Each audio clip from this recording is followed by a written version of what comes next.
கர்நாடகா மாவட்டத்திற்கு அரசு சார்ந்து கரும்பு சாகுபடி பயிற்சிக்காக தொழில்நுட்ப ரீதியாக பார்க்க சென்றிருந்தோம். அப்பொழுது வேளாண்மை ஆராய்ச்சி கர்நாடகா மாநிலத்தில் உள்ள அங்கு ஆராய்ச்சி செய்வதற்காக ஒரு வயல், அங்கு மாடுகளை பயன்படுத்தி உழவு செய்யப்பட்டது. அதை ஆச்சரியமாக பார்த்து நானும் ஓட்டி பார்த்தேன். மிகவும் சிரமமாக உள்ளது. இந்த முன்னோர்கள் எப்படி பயன்படுத்தியிருப்பார் என்பது நான் சிந்தித்து பார்த்தேன்.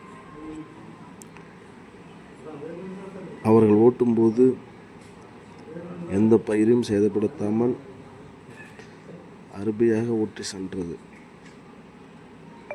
அதன் நம்ம அந்த மாட்டை வயலில் பயன்படுத்தும் முறையும் மிக அற்புதமாக இருந்தது.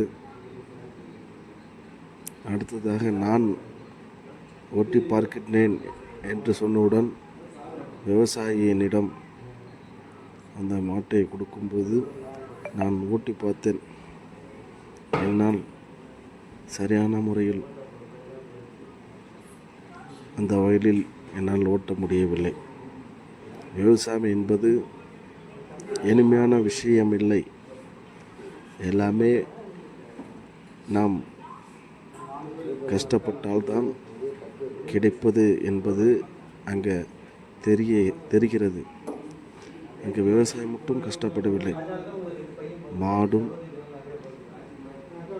அதை ஓட்டும் நபரும் உடலுழைப்பை செலுத்தும் போது அங்கே பயிருக்கான வளர்ச்சியை மேம்படுத்துகிறது. எனவே இதை நாம் யோசிக்க வேண்டும். விவசாயத்தில் நான் ஒரு பகுதியிலிருந்து மறுபகுதிக்கு என்னால் ஓட்டி செல்ல முடியாத அந்த உழவு எவ்வளவு நாள் பயிற்சி பட வேண்டும் மற்றும் அந்த மாட்டை நாம் எப்படி பக்குவப்படுத்த வேண்டும் என்பது முக்கியம்.